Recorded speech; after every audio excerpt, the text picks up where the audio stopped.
নমস্কার, প্রত্যেককে স্বাগত ডব্লিউবি প্রাইমারি টেট চ্যানেলে।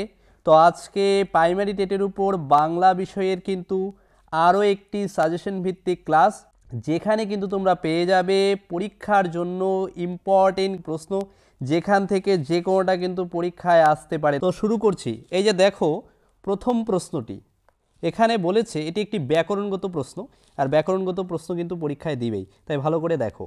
বলছে রাখিয়া, রাখিয়া থেকে রাইখা হয়েছে, অর্থাৎ ধ্বনিগত পরিবর্তন হয়েছে। তো এখানে কোন ধরনের ধ্বনি পরিবর্তন হয়েছে? তাহলে উত্তর দেখো অপিনিহিতি হয়েছে। এইবার আমরা পুরো ব্যাপারটা অপিনিহিতি কী জিনিস সেটা কিন্তু বুঝে নিব। দেখো, রাখিয়া, রাখিয়া শব্দটিকে যদি বিশ্লেষণ করি তাহলে আমরা কোন কোন ধ্বনি আমরা পাবো দেখো, ভালো করে দেখো। বয়সী নর যোগ সরায়া যোগ খ যোগ রস্বই যোগ অন্তস্থ অ যোগ আ, এটা হচ্ছে রাখিয়া শব্দটিকে ধ্বনিগত বিশ্লেষণ করলে এগুলো পাচ্ছি। আর রাইখা, রাইখা শব্দটিকে ধ্বনি বিশ্লেষণ করলে কি পাবো দেখো, উচ্চারণ রূপটা ভালো করে, তারপরে আমরা ধ্বনিগুলো বিশ্লেষণ করি। তাহলে বয়সী নর যোগ সরায়া যোগ রস্বই যোগ খ, এর উচ্চারণটা অয়ের মতো হচ্ছে, যোগ সরায়া। অর্থাৎ দেখো মিল কী কী আর অমিল কী কী আমরা সেটা বের করব। প্রথমে মিলগুলো কী কী আছে দেখো, পূর্বোক্ত ধ্বনিগুলো আর নিচের ধ্বনি মিল রয়েছে, বয়সী নর সরায়া সরায়া। খ আর রস্বইটা দেখো পরিবর্তন হয়েছে, কিন্তু এখানে খটা এখানে চলে গিয়েছে, রস্বইটা কিন্তু অর্থাৎ আগে পরে হয়েছে, এই জায়গাটা ভালো করে বুঝতে হবে আমাদের। আর বাকি দেখো সব ঠিকই আছে, তাই তো। তাহলে দেখো ধ্বনিগত পরিবর্তনটা কিভাবে হয়েছে। এখানে পূর্বোক্ত রাখিয়া শব্দটিতে খ যে স্থানে রয়েছে, রস্বই ঠিক তার পরের স্থানে আছে। আর যখন ধ্বনিগত পরিবর্তন হয়ে রাইখা হয়েছে, তখন কিন্তু রস্বইটা আগে হয়েছে, খটা পড়ে গিয়েছে। এই যে পরিবর্তনটা হয়েছে, অর্থাৎ পরবর্তী থাকা কোনো স্বরধ্বনি পূর্বেই কোনো ব্যঞ্জন ধ্বনির আগে চলে আসছে। ধ্বনিগত বিজ্ঞানে এই যে বিষয়টা, এটার নামই হচ্ছে অপিনিহিতি। বোঝা গেল? সেই রকম আরও কয়েকটা উদাহরণ দিলে আরও বিষয়টা ভালো করে বুঝতে পারবে। যেমন কোরিয়া, কোরিয়া থেকে কইরা হলো, অর্থাৎ এই যে স্বরধ্বনির ক্ষেত্রে রস্বই স্বরধ্বনিটা এই যে আগেই বলে যাওয়ার যে প্রবণতাটা, এটাকেই বলা হয় হচ্ছে কি অপিনিহিতি। এটা রস্বৌ আর হচ্ছে রস্বউ, এই দুইটা ধ্বনির ক্ষেত্রে কিন্তু এই অপিনিহিতি বিষয়টা কিন্তু লক্ষ্য করা যায়, অর্থাৎ এই ধ্বনি পরিবর্তনটা কিন্তু দেখা যায়। বোঝা গেল? তারপর দেখো, এই যে ছদ্মনাম, নিহারিকা দেবী, ছদ্মনাম থেকেও কিন্তু প্রশ্ন আছে, বিভিন্ন সাহিত্যিকদের নামগুলো, এগুলো জেনে রাখা উচিত। নিহারিকা দেবী কার ছদ্মনাম?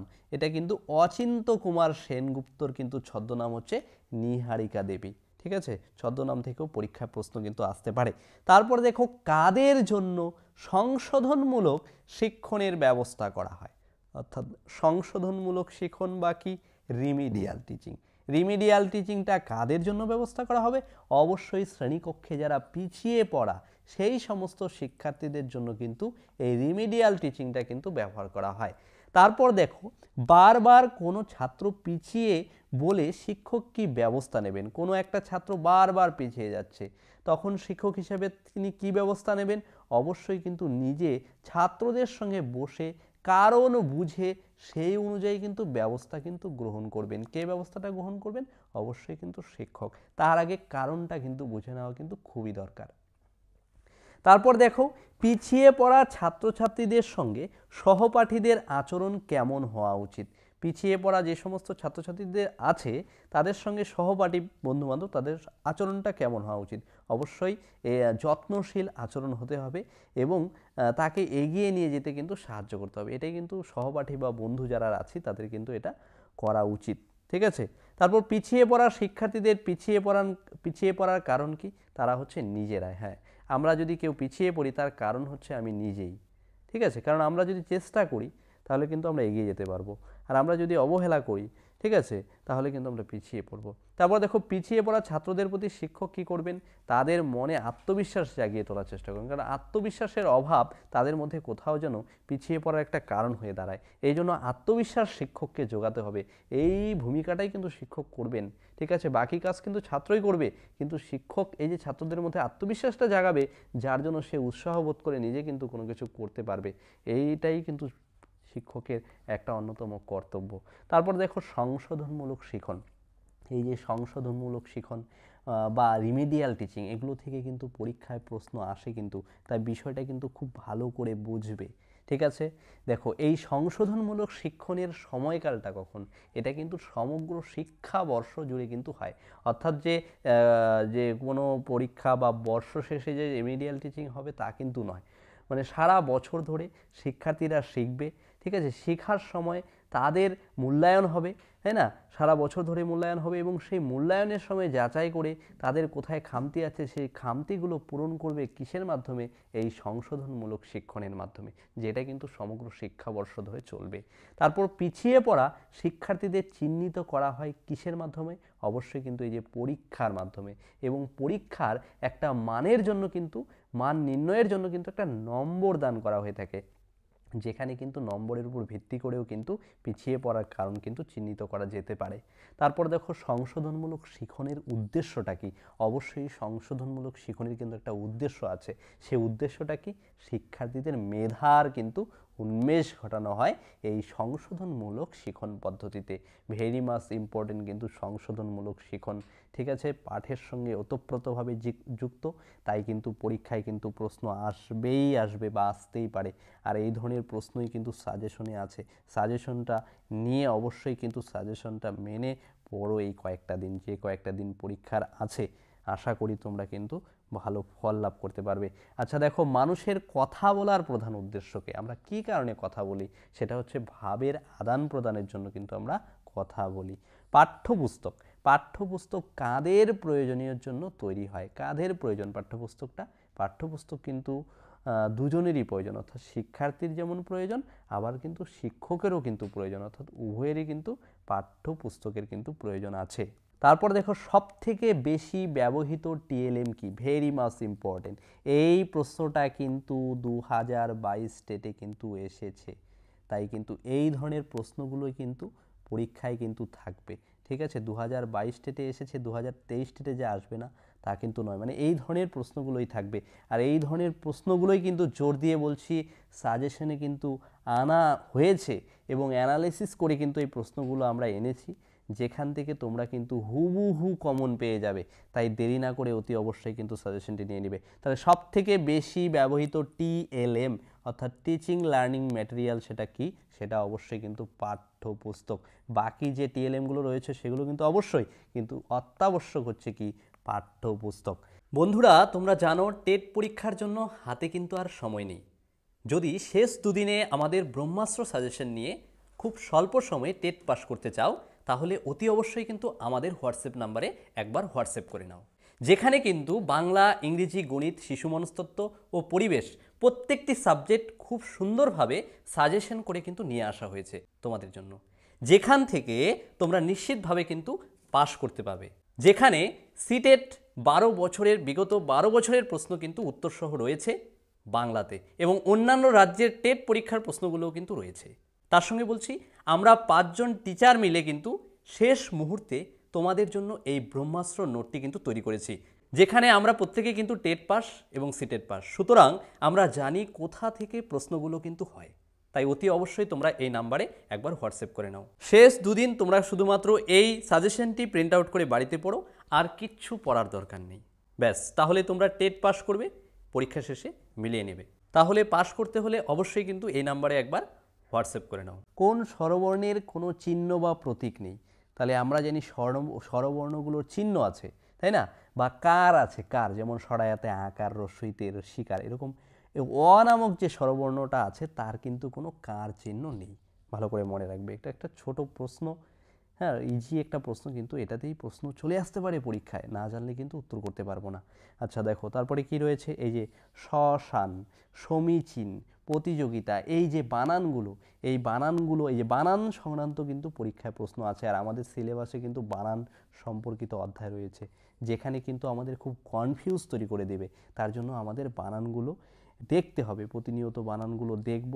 তারপরে দেখো, এত মেয়ে নয় দেবতা, এটা একটা বাক্য। এখানে এত মেয়ে নয় দেবতা নিশ্চয়, এটা হচ্ছে একটা বাক্য। এখানে এই বাক্যটিতে দেখো রেখাঙ্কিত যে পদটা, অর্থাৎ কোন পদটা, এই যে নিশ্চয় পদটা, এই পদটা কি জাতীয় অব্যয় পদ? অবশ্যই এটা কিন্তু অব্যয় পদ। তাহলে এটা কি জাতীয় অব্যয় পদ? দেখো এই যে বাক্যটা আছে না, এত মেয়ে নয় দেবতা নিশ্চয়, এই নিশ্চয় পদটা দিয়ে এই বাক্যের সৌন্দর্যটাকে কিন্তু কোথাও বৃদ্ধি করানো হয়েছে, অর্থাৎ বাক্যটাকে সুন্দরভাবে তুলে ধরার জন্য এই নিশ্চয় নামক অব্যয় পদটা কিন্তু ব্যবহার হয়েছে। তাই এই অব্যয়টা কোন ধরনের অব্যয়? অবশ্যই কিন্তু একটা আলংকারিক অব্যয়। তাহলে আলংকারিক অব্যয় কি করে? বাক্যকে সুন্দরভাবে সাজিয়ে তুলতে কিন্তু, বা গঠনগত দিক থেকে সুন্দরভাবে করে তুলতে আলংকারিক অব্যয় কিন্তু ব্যবহৃত হয়। তারপর দেখো ভারতীয় আর্য ভাষার ইতিহাস। তাহলে আর্য জাতি হচ্ছে ভারতবর্ষে এক প্রাচীন জাতি। এই আর্যরা ভারতবর্ষে বসবাস করেছে। তাদের যে ভাষা ইতিহাস, সেই ভাষার ইতিহাস শুরু হয়েছে আজ থেকে প্রায় ৩,৫০০ বছর আগে। ঠিক আছে, মনে রাখবে অবশ্যই। তারপরে দেখো দক্ষিণ পশ্চিমা উপভাষার নিদর্শন পাওয়া গিয়েছে কোথায়? এই যে গিরনার অনুশাসন গ্রন্থে কিন্তু এই দক্ষিণ পশ্চিমা উপভাষার নিদর্শন কিন্তু পাওয়া গিয়েছে। তারপর দেখো নব্য ভারতীয় আর্য ভাষা। এই নব্য ভারতীয় আর্য ভাষার প্রথম সাহিত্য কি? সেটা হলো শ্রীকৃষ্ণ কীর্তন। তাহলে নব্য ভারতীয় আর্য ভাষার প্রথম সাহিত্য কি? সেটা হবে শ্রীকৃষ্ণ কীর্তন। তারপর প্রাচীন ভারতের আর্য ভাষার সময়কাল, অর্থাৎ কোন সময়টাতে প্রাচীন ভারতীয় আর্য ভাষার প্রচলন ছিল? সেটা হলো খ্রিস্টপূর্ব 1500 থেকে 600 খ্রিস্টপূর্বাব্দ কিন্তু পর্যন্ত। তারপর কোন গ্রন্থে সাধু ভাষা সর্বপ্রথম ব্যবহৃত হয়? আমরা জানি ভাষার কিন্তু দুটা রূপ রয়েছে, একটা হলো সাধু ভাষা, আরেকটা হলো কি? আরেকটা হলো চলিত ভাষা। এর মধ্যে সাধু ভাষা সর্বপ্রথম ব্যবহৃত হয়েছে যে গ্রন্থে, সেটা হলো বেদান্ত গ্রন্থে। কোন গ্রন্থে? বেদান্ত গ্রন্থে। আর এই গ্রন্থটা কে রচনা করেছেন? এটা হলো রামমোহন, অর্থাৎ রাজা রামমোহন রায় কিন্তু এই গ্রন্থটা রচনা করেছে। তারপর দেখো বাংলা ভাষায় চলিত গদ্যের অনুপ্রবেশ ঘটে, অর্থাৎ চলিত গদ্যের ব্যবহার ঘটে কোন গ্রন্থের মাধ্যমে? এটা হচ্ছে আলালের ঘরের দুলাল, এই একটি বই। ঠিক আছে, এই বইটির মাধ্যমে কিন্তু এই বাংলা ভাষায় এই চলিত গদ্যের অনুপ্রবেশ ঘটে। এই বইটির রচয়িতা কিন্তু, তার সঙ্গে মনে রেখে দেবে, প্যারীচাঁদ মিত্র। প্যারীচাঁদ মিত্রের কিন্তু এই বইটি কিন্তু আলালের ঘরে দুলাল, অর্থাৎ নাম উল্লেখ করেও কিন্তু প্রশ্ন চলে আসতে পারে যে আলালের ঘরে দুলাল পুস্তকটি কার? তাহলে উত্তর আমরা কি লিখব? উত্তর কিন্তু প্যারীচাঁদ মিত্র লিখব। ঠিক আছে, তারপর দেখো প্রাচ্য উপভাষার নিদর্শন কি? সেটা হচ্ছে ধৌলি অনুশাসন। এটা কিন্তু সাহিত্যে কিন্তু উল্লেখ আছে, বাংলা সাহিত্যে। তারপর দেখো একটি গুরুত্বপূর্ণ প্রশ্ন, এই যে উপভাষা, আমরা জানি ভাষার পাশাপাশি কিন্তু উপভাষা আছে। তার মধ্যে দেখো এই যে জলপাইগুড়ি, রংপুর বাংলাদেশের, কোচবিহারের কিছুটা অংশ, উত্তর দিনাজপুর, এই সমস্ত অঞ্চলে কোন উপভাষা প্রচলিত? এটা হবে কামরূপী বা রাজবংশী উপভাষা। এই যে উপভাষা রিলেটেড কিন্তু প্রশ্ন দিতে পারে। ঠিক আছে, তারপর দেখো মালদহ, রাজশাহী, পাবনা, এগুলো হচ্ছে বাংলাদেশের এলাকা। এই সমস্ত এলাকায় কোন উপভাষা প্রচলিত রয়েছে? এটা হচ্ছে বরেন্দ্রী উপভাষা। ঠিক আছে, তারপর কলকাতা, হাওড়া, উত্তর 24 পরগনা, এই সমস্ত জায়গাগুলোতে কোন উপভাষা প্রচলিত রয়েছে? সেটা হচ্ছে রাঢ়ী। ঠিক আছে, এবং উপভাষায় বিভিন্ন শব্দ প্রচলনের কিন্তু আলাদা আলাদা রীতি রয়েছে। ঠিক আছে, এবং কোন অঞ্চলে রয়েছে সেটাও কিন্তু খুবই ইম্পর্টেন্ট, এবং আমাদের কিন্তু জেনে রাখা উচিত পরীক্ষার জন্য। তারপর দেখো লিখন দক্ষতা বিকাশ ঘটে কেন? লিখন দক্ষতা কী ধরনের দক্ষতা? এটা হচ্ছে একটা উৎপাদনমূলক দক্ষতা। এর মধ্যে কিছু কি হয়? উৎপাদন হয়। খুব বলিয়া ছিলাম, ঠিক আছে, এখানে বলিয়া ছিলাম, এই যে বলিয়াটা হচ্ছে ক্রিয়া, আর বলিয়া ছিলাম এটা একটা ক্রিয়ার অবস্থা, তাই না? বলিয়া ছিলাম এটা একটা ক্রিয়ার কি? সময়কাল। এটি হলো কি? এটি কোন ধরনের দেখো ক্রিয়াকালের রূপ? এটা দেখো যে ছিলাম কথাটির দিকে লাম কথাটা থাকলে আমরা বুঝতে পারি এটা অতীত। আর দেখো বলিয়া ছিলাম মানে আমার কাজটা কমপ্লিট হয়ে গিয়েছে, বলা নামক কাজটা আমার সম্পূর্ণ হয়ে গিয়েছে। এবং তার সঙ্গে লাম দিয়ে দেখতে পাচ্ছি এটা অতীত। তাহলে অতীতকালের মধ্যে কোন কাজ যদি শেষ হয়ে থাকে সেই কাজটাকে ক্রিয়াকালের কোন উদাহরণ হয়, সেটা হয় পুরা ঘটিত অতীতকাল। ক্রিয়াকাল সম্পর্কিত এই যে ক্রিয়াকালের যে প্রত্যেকটা ক্রিয়াকাল, প্রথমত ক্রিয়াকাল 3 প্রকার, বর্তমান, অতীত, ভবিষ্যৎ, এবং প্রত্যেকটা ক্রিয়াকালের যে আবার 4টা করে ভাগ, ঠিক আছে, 4টা করে ভাগের মধ্য দিয়েও কিন্তু বিভিন্ন উদাহরণ দিয়ে কিন্তু পরীক্ষায় প্রশ্ন আসতে পারে। আর বাংলা কিন্তু নাম্বার তোলার কিন্তু একটা ভালো জায়গা, যেখানে কম পড়ে কিন্তু আমরা বেশি নাম্বার কিন্তু ক্যারি করতে পারবো। তার জন্য কি করতে হবে, আমাদের খুব সময় কিন্তু খুব কম, এই অল্প সময়টাকে আমাদেরকে কাজে লাগাতে হবে। আমাদের এই সাজেশনটা নিয়ে সাজেশনের প্রশ্নগুলো বারবার রিভাইজ দিতে হবে, ঠিক আছে। তাহলে আমরা কিন্তু পরীক্ষায় এই ধরনের প্রশ্ন, আমরা পরীক্ষার প্রশ্নপত্র খুলবো, চোখের সামনে কিন্তু এই প্রশ্নগুলো ভাসবে, ঠিক আছে। তখন কিন্তু আমাদের উত্তর করতে খুব ভালো লাগবে। তার জন্য কিন্তু আমাদের সাজেশনটা খুব তাড়াতাড়ি নেওয়া উচিত। তারপর দেখো, মুখের কথায় সাহিত্যে একমাত্র ভাষা উচিত কে বলেছেন? মুখের কথাই সাহিত্যের একমাত্র ভাষা হওয়া উচিত, এই কথাটা বলেছেন ভাষাতাত্ত্বিক হচ্ছে প্রমোদ চৌধুরী। কে বলেছেন? প্রমোদ চৌধুরী। তারপর ভাষার অর্থ সম্পর্কে আলোচনা করা হয় কোন তত্ত্বে? এটা হবে শব্দার্থ তত্ত্বে। শব্দার্থ তত্ত্বে কিন্তু ভাষার যে অর্থ, সেই অর্থ সম্পর্কে কিন্তু আলোচনা করা হয়। তারপর দেখো বিড়াল, বিড়াল শব্দের প্রতিশব্দ কি? প্রতিশব্দ বলতে সমার্থক শব্দ, সেটা হবে মার্জার, ঠিক আছে, মার্জার। তারপর দেখো মীরজাফর একজন ঐতিহাসিক চরিত্র, আমরা ইতিহাসে পড়েছি, যার বর্তমানে যে কোনো এই যে শব্দটা, এই যে মীরজাফর একটা ঐতিহাসিক নাম, ঠিক আছে, এই মীরজাফর নামটা বর্তমানে কি অর্থে ব্যবহৃত হয়? কোনো বিশ্বাসঘাতক ব্যক্তিকে কিন্তু আমরা মীরজাফর বলি। কেননা মীরজাফর নামে যে ব্যক্তিটা ছিল ইতিহাসে, তিনি কি করেছিলেন? তিনি তৎকালীন যে সম্রাট সিরাজউদ্দৌলাকে তিনি কিন্তু বিশ্বাসঘাতকতা করেছিলেন। আর বর্তমানে যে কোনো ব্যক্তিকে যদি বিশ্বাসঘাতকতামূলক কাজ করে, তাকে কিন্তু আমরা মীরজাফর বলে থাকি। তাহলে এটি কি? এটি শব্দের একটা বিস্তার ঘটেছে, অর্থাৎ শব্দের কি হয়েছে, এখানে কিন্তু বিস্তারিত হয়েছে। অর্থাৎ মীরজাফর বলতে যে কোনো একজন ব্যক্তিকে বোঝাতো, এখন যে কোনো বিশ্বাসঘাতক ব্যক্তিকে মীরজাফর বলছি। তাহলে দেখো, এই যে অর্থ, শব্দের অর্থগত যে পরিবর্তন হয়েছে, এই অর্থগত পরিবর্তনের মধ্যে কিন্তু একটা ব্যাপকতা এসেছে। এর জন্য এটাকে শব্দের কোন ভাগের মধ্যে পড়বে? অর্থগত ভাগের মধ্যে, সেটা পড়বে শব্দের বিস্তার, ঠিক আছে। খুবই কিন্তু ইম্পর্টেন্ট এই ধরনের টার্মগুলো, কিন্তু পরীক্ষায় কিন্তু যে কোনোটা আসতে পারবে, একেবারে উদাহরণ দিয়ে কিন্তু পরীক্ষায় প্রশ্ন আসবে। আমরা যদি ভালো করে বুঝি, আমরা কিন্তু তাহলে অনায়াসে উত্তর কিন্তু করতে পারবো। আচ্ছা, তারপর দেখো এই যে অন্ন, স্বরেয় দন্তান্বয় দন্তান্বয় যুক্ত, এই অন্ন শব্দের আদি অর্থ হলো খাদ্য। অর্থাৎ অন্ন বলতে কি বোঝায়? অন্ন বলতে খাদ্য, অর্থাৎ খাবারকে বোঝাতো, ঠিক আছে। কিন্তু বর্তমানে এই অর্থ পাল্টে গিয়ে এর অর্থ হয়েছে, অন্ন বলতে বোঝায় এখন ভাতকে। দেখো, আগে যে কোনো খাবারকে বোঝাতো, তাহলে যে কোনো খাবার বলতে ভাতের পাশাপাশি রুটি হতে পারে, কি যে কোনো বিস্কিট, যে কোনো কিছু খাবার হতে পারে, এখন শুধু ভাতকে বোঝাচ্ছে। তার মানে কি হচ্ছে? শব্দের অর্থগত দেখো পরিবর্তনটা কি হয়েছে, আগে যা ছিল এখন কিন্তু সংকুচিত হয়েছে, অর্থের ব্যাপকতার বদলে অর্থটা হ্রাস পেয়ে গিয়েছে। এটাকে কি বলা হয়? এটাকে শব্দের অর্থগত পরিবর্তনে এটাকে বলা হয় অর্থের সংকোচ, ঠিক আছে। অর্থের কি বলা হয়? সংকোচ। তারপর দেখো এই যে গাং, গাং শব্দের পূর্ব অর্থ ছিল গঙ্গা নদী, আর বর্তমানে বোঝায় যে কোনো নদী। তাহলে দেখো শব্দের অর্থ পরিবর্তন হয়েছে, অর্থাৎ অর্থের কিন্তু ব্যাপকতা হয়েছে, অর্থাৎ এটা হয়ে যাবে শব্দার্থের প্রসার, প্রসারিত হয়েছে শব্দের অর্থটা, তাই তো। তাই এটা কি হবে? শব্দের প্রসার।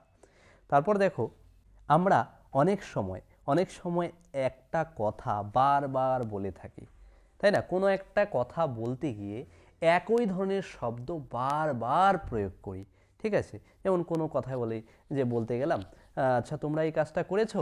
হ্যাঁ হ্যাঁ হ্যাঁ তোমরা করেছো, আচ্ছা আচ্ছা ঠিক আছে ঠিক আছে। তারপর দেখি লিখেছো কি না, ও লেখা হয়েছে, আচ্ছা আচ্ছা ঠিক আছে ঠিক আছে। আচ্ছা তুমি এবার বলো তো দেখি, ও বলেছো, বাহ, আচ্ছা আচ্ছা ঠিক আছে ঠিক আছে। এই যে আচ্ছা ঠিক আছে ঠিক আছে, এই ধরনের কথাগুলো যখন আমরা প্রতিটা বাক্যে যখন ব্যবহার করব, বা বেশিরভাগ বাক্যে যখন আমরা প্রতিনিয়ত কথা বলতে গিয়ে যখন ব্যবহার করছি একই কথা, তখন সেটাকে বলে কি? সেটাকে বলা হয় মুদ্রা দোষ। অর্থাৎ একই শব্দ বারবার প্রয়োগ করলে এটা একটা দোষ হয়, ঠিক আছে। ভাষাগতভাবে এটা একটা দোষের মধ্যে পড়ে। কি দোষ? এটাকে বলে মুদ্রা দোষ, ঠিক আছে। যাদের জানা আছে তো জানা রয়েছে, যাদের জানা নেই তারা কিন্তু বিষয়টা জেনে নেবে। এটাও আসতে পারে পরীক্ষায় প্রশ্ন, কিন্তু বলা যায় না, তাই না? তারপরে দেখো ভাষার ক্ষুদ্রতম একক কি? ভাষার ক্ষুদ্রতম একক হলো ধ্বনি, কেননা ধ্বনি থেকে এই বর্ণের সৃষ্টি, বর্ণ থেকে শব্দ, শব্দ থেকে পদ, পদ থেকে বাক্য, এইভাবেই কিন্তু ভাষার ব্যাপকতা হয়। অর্থাৎ ভাষার ক্ষুদ্রতম একক বা অংশ যদি ধরি তাহলে উত্তর হয়ে যাবে কিন্তু ধ্বনি। তারপর দেখো ভাষা বিজ্ঞানে যে অংশের ধ্বনি সম্পর্কে আলোচনা করা হয়, অর্থাৎ যেখানে ধ্বনি সম্পর্কিত আলোচনা করা হয় তাকে কি বলা হয়? তাকে বলা হয় হচ্ছে ধ্বনি তত্ত্ব। কি বলা হয়? ধ্বনি তত্ত্ব, যেখানে ধ্বনি সম্পর্কে আলোচনা করা হয়। তারপর দেখো ধ্বনি তত্ত্ব যার ইংরেজি পরিভাষা বা ইংরেজি নামটা কি, এটাও কিন্তু মনে রাখতে হবে, ফোনোলজি। ধ্বনি তত্ত্বের ইংরেজি নাম কি? ফোনোলজি। যে ধ্বনি উচ্চারণকালে শ্বাসবায়ু মুখের কোথাও বাধা না পেয়ে উচ্চারিত হয় তাকে কি বলা হয়? তাকে বলা হয় হলো স্বরধ্বনি, তাই না? আমরা জানি ধ্বনির দুটা ভাগ, স্বরধ্বনি, ব্যঞ্জনধ্বনি। তাহলে যে ধ্বনি শ্বাসবায়ু যখন ভিতর থেকে ফুসফুস থেকে বেরিয়ে আসছে, মুখবিবরের কোথাও বাধা না পেয়ে সরাসরি বেরিয়ে আসছে, সেই ধ্বনিটাকে বলে স্বরধ্বনি। আর যে ধ্বনি উচ্চারণকালে শ্বাসবায়ু মুখের ভিতরে কোথাও বাধা পেয়ে উচ্চারিত হয়, তখন সেই ধ্বনিকে বলা হয় ব্যঞ্জনধ্বনি। বোঝা গেল? তারপরে দেখো ঘোষ শব্দের অর্থ কি? এই যে ঘোষ শব্দের হলো গম্ভীর, তাই না? কোনো একটা কথার মধ্যে জোর দিয়ে বলছি, ঠিক আছে, এই জোর দিয়ে কোনো একটানা স্বর করে বলছি, ঠিক আছে, তাহলে এই যে কথার মধ্যে একটা জোর দেওয়া অর্থে একটা গম্ভীর হয়। এই তোমরা কি পড়ছো, তাই না? তোমাদের কি টেট পরীক্ষার প্রস্তুতিটা কি ভালো করে হচ্ছে? এই যে আমি কথাটার মধ্যে যে বলছি এটার মধ্যে একটা গাম্ভীর্যতা প্রকাশ পাচ্ছে। তারপর দেখো প্রথম দুটি অর্থাৎ বর্গীয় ধ্বনি যে আছে বা বর্গীয় বর্ণ 25টি, তার মধ্যে প্রত্যেক বর্গের প্রথম যে বর্ণ দুটি, এই বর্ণ দুটিকে কিন্তু বলা হয়ে থাকে কিন্তু অঘোষ ধ্বনি বা বর্ণ, এবং পরের যে বর্ণগুলোকে সেগুলোকে বলা হয় কিন্তু ঘোষ বর্ণ। আমি কিন্তু পূর্বোক্ত ক্লাসে কিন্তু এই অঘোষ ঘোষ নিয়ে কিন্তু আলোচনা করেছি, ঠিক আছে? এখানেও একবার বলে দিই, মনে করলাম যে ক বর্গের ধ্বনিগুলো কি কি? ক, খ, গ, ঘ, উম, তাই তো? এর মধ্যে এই যে প্রত্যেক বর্গ এরকম করে 5টা বর্গ আছে, অর্থাৎ ক থেকে ম পর্যন্ত 25টা বর্ণের 5টা বর্গ আছে। তার মধ্যে প্রথম দুটা ধ্বনিকে বলা হয় বা বর্ণকে বলা হয়, যদি উচ্চারিত রূপ হলো ধ্বনি আর লিখিত রূপ হচ্ছে বর্ণ, বর্ণকে বলা হয় অঘোষ বর্ণ। আর পরবর্তী যে 3টা বর্ণ রয়েছে প্রত্যেক বর্গের বলছি কিন্তু, এগুলোকে কিন্তু বলা হয় ঘোষ বর্ণ। পূর্বের ক্লাসে কিন্তু বিস্তারিত আলোচনা রয়েছে। তারপর দেখো শব্দ ভাণ্ডার থেকেও কিন্তু পরীক্ষায় প্রশ্ন আসে, বিশেষ করে এই যে শব্দগুলো দেখো, এগুলো হচ্ছে বিদেশি শব্দ বা এগুলোকে কিন্তু আগন্তুক শব্দ বলতে পারি। এই বিদেশি ভাষা থেকে বিভিন্ন শব্দ কিন্তু বাংলা ভাষায় এসেছে, তার মধ্যে বিশেষ বিশেষ কয়েকটি শব্দ কিন্তু পরীক্ষার জন্য ভীষণই ইম্পর্টেন্ট। দেখো ফার্সি শব্দ, ফার্সি শব্দ কোনগুলো? ফার্সি শব্দ হলো যেমন এই যে সিপাই, ঠিক আছে, মোজা, বিলেত, বিমা, বাদশাহ, এগুলো হচ্ছে ফার্সি শব্দ। এগুলো কিন্তু প্রত্যেকটি বাংলা ভাষায় কিন্তু ব্যবহার হয়েছে। তারপর দেখো আরবি শব্দ, এই যে আরবি শব্দ কিন্তু পরীক্ষায় আসে, বিশেষ করে পরীক্ষায় কেমন করে প্রশ্নগুলো দেয়, মনে করে যে আদালত দিয়ে দিল পরীক্ষায়, আদালত শব্দটি কোন শব্দ থেকে এসেছে, বা আদালত বিদেশি শব্দের মধ্যে কোন শব্দের অন্তর্গত, এরকমভাবে প্রশ্ন কিন্তু দিয়ে দিবে অপশন সহ। তখন কিন্তু আমরা যদি জেনে রাখি শব্দগুলো তাহলে কিন্তু অনায়াসে উত্তর করতে পারবো। তাহলে আইন, আদালত, ঠিক আছে, তামাম, হাজির, মালিক, এগুলো হচ্ছে সব আরবি শব্দ। তবে দেখো তুর্কি শব্দ, এই যে কাঁচি, চাকু, হ্যাঁ, কুলি, বিবি, বেগম, হ্যাঁ, এগুলো প্রত্যেকটি কিন্তু ইম্পর্টেন্ট, ভালো করে মনে রাখবে। পর্তুগিজ শব্দ আতা, আনারস, পেঁপে, পেয়ারা, পিস্তল, আলকাত্রা, এগুলো হচ্ছে সব পর্তুগিজ, ঠিক আছে। তারপর দেখো যে ফরাসি শব্দ, ফরাসি শব্দ কি রয়েছে, যে কৃপন, কার্তুস, কাফে, রেস্তোরাঁ, এই যে রেস্তোরাঁ ইম্পর্টেন্ট কিন্তু, রেনেসা, এই দুটোই কিন্তু ভীষণ ইম্পর্টেন্ট। তারপর দেখো বর্মী শব্দ লুঙ্গি, ঘুগনি, হ্যাঁ, ইংরেজি শব্দ প্রচুর রয়েছে, ইংরেজি শব্দ স্কুল, কলেজ, চেয়ার, টেবিল, ঠিক আছে। তারপরে যে সমস্ত শব্দগুলো সংস্কৃত থেকে এসেছে, সংস্কৃত ভাষা থেকে হুবহু বাংলা ভাষায় চলে এসেছে, যেমন মুনি, এটি একটি তৎসম শব্দ, সেই সংস্কৃত থেকে আসা শব্দগুলোকে কিন্তু তৎসম শব্দ বলা হয়ে থাকে। তারপর দেখো একটা বাক্য, দেখিতে পাই না কেহ অঙ্গ আপনার, এখানে দেখো কেহ, আপনার, এগুলো হচ্ছে কি, এগুলো হচ্ছে সর্বনাম। এগুলো কি ধরনের সর্বনাম? এগুলো কিন্তু আত্মবাচক সর্বনাম। কি সর্বনাম? আত্মবাচক সর্বনাম। সর্বনাম পদের শ্রেণীবিভাগগুলো কিন্তু জেনে রাখতে হবে, সেখান থেকেও প্রশ্ন আসে। তবে দেখো আত্মবাচক সর্বনামের আরও কয়েকটি উদাহরণ। আত্মবাচক ব্যক্তি নিজেকে বলবে, নিজেকে, যেমন স্বয়ং, আমি স্বয়ং বাজারে গিয়েছি, আমি নিজে কাজটা করেছি, ঠিক আছে, আপনি নিজে কাজটা করেছেন। এই যে স্বয়ং, নিজে, আপনি, এই ধরনের পদগুলো, এগুলো প্রত্যেকটি হচ্ছে আত্মবাচক সর্বনাম পদ। তারপরে দেখো সমাস, প্রত্যয়, লিঙ্গ, বচন, উপসর্গ ব্যাকরণের কোথায় আলোচিত হয়? এগুলো কিন্তু ব্যাকরণের শব্দতত্ত্বে কিন্তু এই প্রত্যেকটি বিষয় কিন্তু আলোচিত হয়। তারপরে ব্যাকরণ শিক্ষার মূল উদ্দেশ্যকে, এই যে একটি গুরুত্বপূর্ণ প্রশ্ন, দেখো শিক্ষার্থীর বাচন ক্ষমতার দক্ষতা বৃদ্ধি পায় ব্যাকরণ শিক্ষার মাধ্যমে। তাই কিন্তু ব্যাকরণ শিক্ষা কিন্তু আমাদের কিন্তু খুবই জরুরি। তারপর দেখো আদি কবি কোন সমাসের উদাহরণ? আদি কবি, আদি কবি এটা একটু কর্মধারয় সমাসের কিন্তু উদাহরণ। তারপর দেখো বিদ্যালয়ের কোন পর্যায়ে খেলাধুলার মাধ্যমে শিক্ষাদানের কথা বলা হয়েছে? যে খেলাধুলা, বিশেষ করে প্রাথমিক পর্যায়ে, ঠিক আছে, প্রাথমিক পর্যায়ে কিন্তু বলছে পড়াশোনা তো হবেই, এবং পড়াশোনার পাশাপাশি কিন্তু বলছে খেলাধুলাটার কথা কিন্তু বলছে। কেন? খেলাধুলা হচ্ছে শিশু মনে আনন্দ সৃষ্টিকারী, শিশু মনে উৎসাহবোধ জাগৃত করা, ঠিক আছে, ইত্যাদি কিন্তু খেলাধুলার মধ্যে জাগ্রত হয়। এবং তাই কিন্তু প্রাথমিক পর্যায়ে যে কোনো পাঠদান হবে না, পাঠদানে কিন্তু খেলাধুলা এই বিষয়টা কিন্তু অন্তর্ভুক্ত। তারপরে দেখো প্রকল্প পদ্ধতি, প্রকল্প পদ্ধতির সঙ্গে যে পদ্ধতির গঠনগত মিল রয়েছে সেটা কি? সেটা হলো সমস্যা সমাধান পদ্ধতি। তাহলে প্রকল্প পদ্ধতির সঙ্গে কোন পদ্ধতির মিল রয়েছে? অবশ্যই সমস্যা সমাধান পদ্ধতির কিন্তু মিল রয়েছে। তারপর দেখো প্রাণীবাচক কর্মকে কোন প্রকার কর্ম বলা হয়? প্রাণীবাচক কর্ম, কর্মকারকের মধ্যে কর্মের কিন্তু আবার দুটা ভাগ, একটা হচ্ছে মুখ্য কর্ম আর একটা কিন্তু গৌণ কর্ম। এই যে এই ধরনের প্রশ্ন কিন্তু পরীক্ষায় একটা এসেছিল 2017 ঠিক আছে। যেমন মনে করলাম যে মা কি করছে? মা রান্না করছে, ঠিক আছে, মা ভাত রান্না করছে বললাম, এটা একটা বাক্য, মা ভাত রান্না করছে, ঠিক আছে। তাহলে কে করছে? মা করছে। কি করছে? ভাত রান্না করছে। যে ভাতটা, এটা হচ্ছে বস্তুবাচক কর্ম, বস্তুবাচক কর্মকে বলা হয় মুখ্য কর্ম, আর ব্যক্তিবাচক বা প্রাণীবাচক কর্মকে বলা হয় কিন্তু গৌণ কর্ম। তার মানে এক্ষেত্রে মা হচ্ছে গৌণ কর্ম আর ভাতটা হচ্ছে মুখ্য কর্ম। হ্যাঁ, মুখ্য কর্ম গৌণ কর্ম এই রিলেটেড পরীক্ষায় কিন্তু প্রশ্ন এসেছিল 2017 ঠিক আছে। তাহলে প্রাণীবাচক কর্মকে গৌণ কর্ম বলে আর অপ্রাণীবাচক কর্মকে কিন্তু মুখ্য কর্ম বলে, ভালো করে জেনে রাখবে। তারপর দেখো একজন শিশুর আত্মপ্রত্যয় অর্থাৎ নিজেকে প্রকাশ করার উৎকৃষ্ট ভাষা কি? অবশ্যই কিন্তু মাতৃভাষা, কারণ মাতৃভাষা সব থেকে সহজ সরল, আর মাতৃভাষার মাধ্যমে নিজের আত্মাকে কিন্তু সহজভাবে কিন্তু বলা যায়, উপস্থাপন করে। অন্য ভাষার ক্ষেত্রে কিন্তু কখনো হয় না। তুমি অন্য ভাষা, যে কোনো ভাষা শেখো না কেন, মাতৃভাষা খুবই সহজ সরল এবং আত্মপ্রত্যয়ের উৎকৃষ্ট কিন্তু দান করে থাকে এই ভাষা।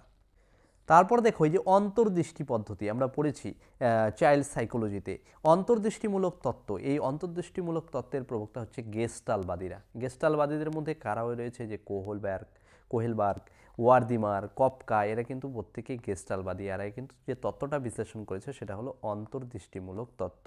তারপরে দেখবে সাধারণত বর্ণ পরিচয়, এরপর শিশুদের শব্দ শিক্ষা দেওয়া হয় যে পদ্ধতিতে, বর্ণপরিচয়, শিশুদের বিভিন্ন শব্দ সম্পর্কে পরিচিত করানো, সেটা কিন্তু যান্ত্রিক পদ্ধতিতে করা হয়। অর্থাৎ এক্ষেত্রে অবশ্যই কিন্তু টিএলএম এর ব্যবহার করা হয়, এবং টিএলএম বিশেষ করে যন্ত্র নির্ভর টিএলএম কিন্তু ব্যবহার করা হয়, যে বিভিন্ন শব্দগুলোকে লেখা, ঠিক আছে, যন্ত্রে নির্ভর করে, বা সব বর্ণগুলোকে যন্ত্র রিলেট করে করে দেখানো, তাদের সাউন্ডগুলো বলা, হ্যাঁ, এই ধরনের জিনিসগুলো কিন্তু শিশুদের কিন্তু টিএলএম হিসেবে ব্যবহার করা হয় এবং তারা কিন্তু ভালো শিখতে পারে, তাড়াতাড়ি বর্ণটাকে ক্যাপচার করে ফেলতে পারে কিন্তু। তারপরে দেখো ভাষা শিক্ষায় আবৃত্তি, অভিনয়, সাহিত্য পাঠ, এগুলো কোন বিষয় হিসেবে গৃহীত হয়? এগুলো কিন্তু প্রত্যেকটি সহ পাঠ্যক্রমিক কার্যপ্রণালী। এগুলো কিন্তু মানে পাঠ্যক্রমের যে বিষয়গুলো রয়েছে তার পাশাপাশি কিন্তু এগুলো সহ পাঠ্যক্রমিক বিষয়, যেগুলো কিন্তু পাঠ্যক্রমকে কী করে? উৎসাহ দান করে থাকে। এগুলো প্রত্যেকটি হচ্ছে সহ পাঠ্যক্রমিক কার্যাবলী, হ্যাঁ, হিসেবে কাজ করে। তারপরে দেখো ব্যাকরণ শিক্ষাদানের সবচেয়ে গ্রহণযোগ্য পদ্ধতি কোনটি? সেটা হলো আরোহী পদ্ধতি, যেখানে কিন্তু উদাহরণের মাধ্যমে কিন্তু সূত্র বা সিদ্ধান্তে কিন্তু পৌঁছানো হয়। এবং ব্যাকরণ শিক্ষার ক্ষেত্রে সর্বোৎকৃষ্ট পদ্ধতি হচ্ছে কি? অবশ্যই কিন্তু আরোহী পদ্ধতি, ভীষণ ভীষণ ইম্পর্টেন্ট কিন্তু। তারপরে দেখো শিক্ষার কোন স্তরে গল্প বলা পদ্ধতি গ্রহণ করা হয়েছে, সেটা হচ্ছে প্রাথমিক স্তরে। অর্থাৎ প্রাথমিক স্তরে শিশুদেরকে যখন পড়াবো সেখানে কিন্তু গল্প, খেলাধুলা, ঠিক আছে, অভিনয় এই ইত্যাদির মাধ্যমেই কিন্তু পড়াতে হবে। অর্থাৎ পড়াশোনার পরিবেশটা একটা আনন্দদায়ক, শিশু মনে যেন কোথাও ভীতিদায়ক, কোথাও একটা বোঝা, এগুলো যেন না হয়, মানে আনন্দ করে করে তারা যেন শিখবে, ঠিক আছে। তাই কিন্তু প্রাথমিকে, বিশেষ করে প্রাথমিকের এক পর্বে, প্রাক প্রাথমিকে সবে সবে শিক্ষার পর্ব শুরু হবে, যেখানে কিন্তু খেলা কিন্তু এবং তার সঙ্গে কিন্তু গল্প বলা, এগুলো কিন্তু কি শিক্ষাদানের মূল বিষয় কিন্তু বা মাধ্যম। তারপরে দেখো উপযুক্ত বক্তা কাকে বলা হয়, যে যুক্তি, তর্ক, তথ্য দিয়ে সুন্দরভাবে কথা বলতে পারে তাকেই কিন্তু বলা হয় কিন্তু উপযুক্ত বক্তা। তারপরে দেখো কোন পাঠে রস সাধনই মূল কথা, তো রস আস্বাদন মূল কথা কোন পাঠে, উত্তর হবে সাধনা পাঠে। কোনো কবিতা, কাব্যরস উপলব্ধি করতে গেলে কি করি, তার রসটা আস্বাদনের আকাঙ্ক্ষা আমাদের মধ্যে থেকে যায়। এই রস আস্বাদন করতে পারি কোন পাঠের মাধ্যমে, সাধনা পাঠের মাধ্যমে কিন্তু। তারপর দেখো শ্রেণীকক্ষে শিশুদের সাহিত্যের প্রতি অনুরাগ সৃষ্টির জন্য কি করণীয়, শিশু সাহিত্যিকদের রচনা পড়াতে হবে, করে বিশেষ করে মনীষীদের চরিত্র গঠনমূলক কথা, বিভিন্ন রচনা, প্রবন্ধ, এই সমস্ত কিছু কিন্তু পড়াতে হবে, যাতে করে সাহিত্যটা তার প্রতি অনুরাগ সৃষ্টি করে এবং সে সাহিত্য পাঠে আগ্রহী হয়, ঠিক আছে। তারপরে শ্রুতি লিখন, এই যে শুনে শুনে মনে রাখা, কি শুনে শুনে মনে রাখা, যেটাকে বলা হয় শ্রুতি লিখন। এই শ্রুতি লিখন কি বলতে, যে শুনে শুনে লেখা, দেখে দেখে অনুলিখন করা, এগুলো হচ্ছে শ্রুতি লিখনের মধ্যে পড়ে যায়। তারপরে ব্যাকরণ শিক্ষায় বিশ্লেষণ পদ্ধতি কি, বিশ্লেষণ পদ্ধতি সে এমন এক পদ্ধতি যেখানে সূত্রগুলোকে উদাহরণের সাহায্যে কিন্তু বারবার বিশ্লেষণ করা হয়, আর বারবার বিশ্লেষণ করা হয় বলে এই পদ্ধতিটাকে কি বলা হয়, বিশ্লেষণ পদ্ধতি কিন্তু বলা হয়। তারপরে দেখো বাংলা সাহিত্যে, যে ইম্পর্টেন্ট একটা গুরুত্বপূর্ণ প্রশ্ন, দেখো বাংলা সাহিত্যে গদ্যের জনক কাকে বলা হয়, উত্তর হবে ঈশ্বরচন্দ্র বিদ্যাসাগর কিন্তু বাংলা গদ্য সাহিত্যের জনক কিন্তু বলা হয়। বাংলা বর্ণমালায় মোট ব্যঞ্জন বর্ণের সংখ্যা কয়টি, মোট ব্যঞ্জন বর্ণের সংখ্যা কিন্তু 40টি, ঠিক আছে, 40টি কিন্তু মোট ব্যঞ্জন বর্ণের সংখ্যা। তারপরে দেখো তাহা বলা যায় না, এটা একটা বাক্য, এই বাক্যটিতে কর্তৃবাচ্যের পরিবর্তন হয়েছে, কর্তৃবাচ্যের পরিবর্তন করে কি হবে, তাহা বলিতে পারি না, এই যে বলা যায় না কথাটাকে পরিবর্তন হয়েছে, এটা হবে বলিতে পারে না, এটা কোন বাচ্য, কৃতবাচ্যে। আর কোনো ফল হয় না, এই বাক্যটিতে ইতিবাচক বাক্যে পরিবর্তন, মানে এটা কিন্তু হয় না, যে দেখো না আছে, তার মানে একটা নেগেটিভ বাক্য বা নাবোধক বাক্য, এই বাক্যটাকে ইতিবাচক বা হ্যাবোধক বাক্যে পরিবর্তন করতে কী হবে, বাক্যের অর্থের কোনো পরিবর্তন করা যাবে না, কিন্তু বাক্যটিকে সদর্থক করে তুলতে হবে। যেমন কি এই হয় না কথাটাকে আমরা অন্যভাবে বলতে পারি, এই যে দেখো আর সবই নিষ্ফল হইয়াছে, যেমন আর কোনো ফল হয় নাই, এই কথাটাকে জোর দিয়ে বলার ক্ষেত্রে এই নিষ্ফল, ফল হয় নাই মানে কি নিষ্ফল, ঠিক আছে, এই নিষ্ফল কথাটা দিয়ে কিন্তু এখানে বাক্যটাকে কিন্তু বোঝানো হয়েছে।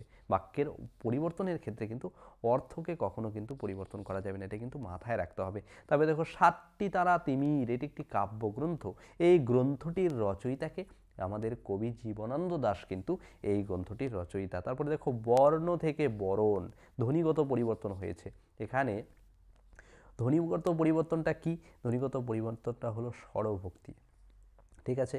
বর্ণকে বিশ্লেষণ কি পাবো, ব যোগ র যোগ ন যোগ অ, আর বরণে ব যোগ অ র যোগ অ মধ্যাহ্ন, অর্থাৎ কি হচ্ছে, দুটা ব্যঞ্জনের মাঝে একটা কিন্তু স্বরধ্বনি চলে এসছে, ঠিক আছে। দেখো আমি বিশ্লেষণ করে দিচ্ছি, বর্ণ, বর্ণ বর্ণ তাহলে কি পাচ্ছি, বর্ণ হচ্ছে ব যোগ অ, র যোগ অ যোগ ন, আর বরণে কি পাচ্ছি, দেখো বরণে ব যোগ অ যোগ র যোগ অ যোগ মধ্যাহ্ন। এই যে দেখো এই যে র এবং মধ্যাহ্নর মাঝে কিন্তু একটা অ মানে স্বরধ্বনি এসেছে, অর্থাৎ দুটি ব্যঞ্জনের মাঝে যদি একটি স্বরধ্বনি চলে আসে না, তখন সেই ধ্বনি পরিবর্তনটাকে বলা হয় কি, স্বরভক্তি। কি বলা হয়, স্বর কিন্তু ভক্তি। তারপরে দেখো সময়ে সময়ে উচ্চারণের সুবিধার জন্য সংযুক্ত ব্যঞ্জনধ্বনি, অর্থাৎ যুক্ত ব্যঞ্জনধ্বনি যেখানে রয়েছে, সেই যুক্ত ব্যঞ্জনধ্বনির মাঝখানে কোনো সময় স্বরধ্বনি চলে আসে, ঠিক আছে, একে কি বলা হয়, একে বলা হয় মধ্য স্বরাগম বা বিপ্রকর্ষ বা স্বরভক্তি, অর্থাৎ মধ্য স্বরাগমকেই আমি বিপ্রকর্ষ বলতে পারি বা স্বরভক্তি কিন্তু বলতে পারি, ঠিক আছে। যেমন রত্ন থেকে রতন, অর্থাৎ রত্নকে বিশ্লেষণ করলে কি পাবো, রত্নকে বিশ্লেষণ করলে পাবো হচ্ছে রত্নকে বিশ্লেষণ করলে পাবো দেখো বয়সী নর যোগ অ যোগ ত যোগ ন যোগ অ। আবার রতনকে বিশ্লেষণ করে কি পাবো দেখো, রতনকে বিশ্লেষণ করে পাবো হচ্ছে র যোগ অ ত যোগ অ, তাই না? তারপরে হচ্ছে কি ন যোগ অ। দেখো পরিবর্তনটা কোথায় হলো দেখো ভালো করে, র র অ অ ত ত, ঠিক আছে? তারপরে ন ন, হ্যাঁ অ অ, এই যে দেখো এই যে একটা নতুন করে একটা অস্বরধ্বনি চলে এসেছে কোথায়, দুটি ত এবং দন্তান্ন, এই যে দুটি ব্যঞ্জনধ্বনি, ব্যঞ্জনধ্বনির মাঝে একটা স্বরধ্বনি চলে আসা, এটাকেই বলা হয় মধ্য স্বরাগম বা বিপ্রকর্ষ বা স্বরভক্তি। বোঝা গেল? নামগুলো কিন্তু ভীষণই ইম্পর্টেন্ট, আর এখান থেকে ধ্বনি থেকে কিন্তু পরীক্ষায় প্রশ্ন আসবেই আসবে, আমি কিন্তু জোর দিয়ে বলছি ধ্বনি থেকে প্রশ্ন পরীক্ষায় আসেই এবং আসতেই পারে। তোমরা কিন্তু খুব ভালো করে কিন্তু ক্লাসটা দেখবে এবং এই যে আমাদের যে সাজেশন, এই সাজেশনে কিন্তু বারবার বলছি এই ধরনের প্রশ্ন কিন্তু রয়েছে পরীক্ষায় আসার মতো প্রশ্ন। তাই তোমরা কিন্তু এই যে কয়েকটা দিন, 4-5টা দিন, আর বলবো না, 4-5টা দিন কিন্তু পড়তে হবে, একটু সাজেশনটা নিয়ে নাও, গোটা বছরের পড়া এখানে হয়ে যাবে কিন্তু, আর তার ফলাফলটা কিন্তু পরীক্ষায় গিয়ে পাবে। তারপরে দেখো বিশেষ্যের পরিবর্তে যে শব্দ ব্যবহার করা হয় তাকে কি বলা হয়, সেটা হলো সর্বনাম পদ। আমরা জানি বিশেষ্য পদ বা নাম পদ, এই নাম পদের পরিবর্তে যে সেই জায়গায় যে পদটা আসে সেটাকে বলা হচ্ছে সর্বনাম পদ। তারপরে দেখো একটা বাক্য, আমরা সেখানে একসঙ্গে থাকতাম, এই যে থাকতাম, তাম ধাতু আছে, অর্থাৎ এটা অতীত। তারপরে দেখো এই অতীতটা দেখে, অতীতে যে ক্রিয়ার কালের যে ভাগ আছে এবং তার প্রত্যেকটা ক্রিয়ার কালের 4টা ভাগ, তার মানে কোন ক্রিয়াটা হবে, দেখো অতীত আছে, অতীতের 4টা ভাগ, এর মধ্যে দেখো যে একসঙ্গে আমরা থাকতাম, এখানে কোথাও যেন অতীতকালে নিয়মিত ঘটনাটা হচ্ছে বা চলছে এরকম বোঝালে এটা হবে নিত্যবিত্ত অতীতকালের কিন্তু একটা উদাহরণ। তারপরে দেখো লৌহের ন্যায় কঠিন, অর্থাৎ লোহার মতো কঠিন, এই যে ন্যায় বা একটা তুলনাবাচক শব্দ রয়েছে, তার মানে তুলনাবাচক শব্দের ব্যাসবাক্য থেকে সমাস করার সময় এটা কিন্তু কর্মধারায় সমাসের মধ্যে পারবে, অর্থাৎ বিশেষ করে তুলনাবাচক কোনো পদ থাকলে কিন্তু সেই ক্ষেত্রে যে সমাস হয় সেটা কিন্তু কর্মধারায় সমাস হয়। এবার দেখো ভালো করে ব্যাপারটা বুঝো, মানে এখানে বলছে যে লোহা, লোহার ন্যায় কঠিন, অর্থাৎ লোহার সঙ্গে কঠিনের কিন্তু, কঠিন মানে শক্ত বোঝাচ্ছে, আর লোহা একটা শক্ত ধাতু, তাহলে দেখো এই যে কঠিনটাকে বোঝাতে লৌহ নামক একটা শক্ত ধাতুর কথা বলছে, কি এখানে কঠিনটাকে কিন্তু কি করছে, কঠিনটাকে তুলনা করছে কাকে দিয়ে, লোহাকে দিয়ে। এই রকম একটি বিষয়কে দিয়ে আরেকটি বিষয়ের তুলনা হলে আর যে বস্তুটিকে তুলনা করা হচ্ছে না কঠিনটাকে, এটাকে কিন্তু বলা হয় উপমেয়, আর যাকে দিয়ে তুলনা করা হয় সেটা হচ্ছে উপমান।